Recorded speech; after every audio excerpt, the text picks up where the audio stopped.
पोरगी special Kolhapur diary मध्ये आपलं स्वागत आहे। आजच्या या व्हिडिओमध्ये आपण छत्रपती शिवाजी पेठेशी संबंधित असणाऱ्या एका चौकाबद्दल म्हणजेच निवृत्ती चौकाबद्दल माहिती जाणून घेणार आहे। आता या चौकाला नाव पडलं ते निवृत्ती आडुरकर सुतार या वृत्तपत्र विक्रेता असणाऱ्या एका व्यक्तीच्या नावावरून। आता याचा संबंध हा स्वातंत्र्य लढ्याच्या चळवळीशी निगडीत आहे।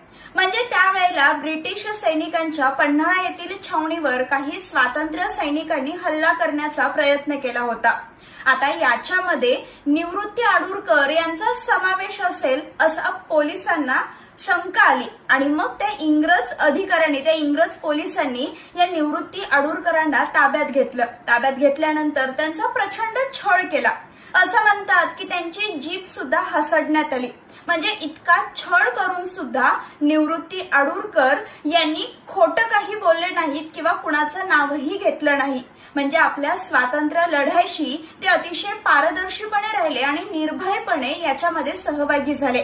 त्यांच्या याच कर्तृत्वाचा सन्मान म्हणून छत्रपती शिवाजी पेठेच्या वेशीवर असणाऱ्या या चौकाला निवृत्ती आडुरकर सुतार यांचं नाव देण्यात आलं आणि या चौकाला नाव पडलं ते निवृत्ती चौक।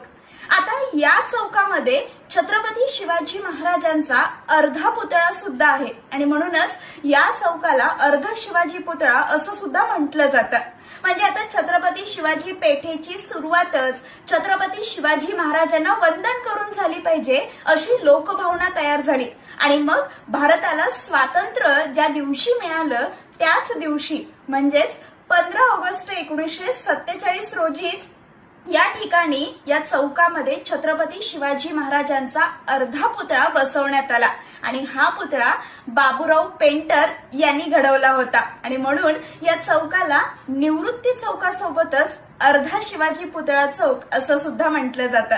तर ही छत्रपती शिवाजी पेठेशी निगडीत असणारी ही माहिती तुम्हाला कशी वाटली कमेंट करून नक्की कळवा आणि अशा अनेक कोल्हापुरातील गोष्टी जाणून घ्यायच्या असतील तर कोल्हापुरी पोरगी पेजला फॉलो करायला विसरू नका। धन्यवाद।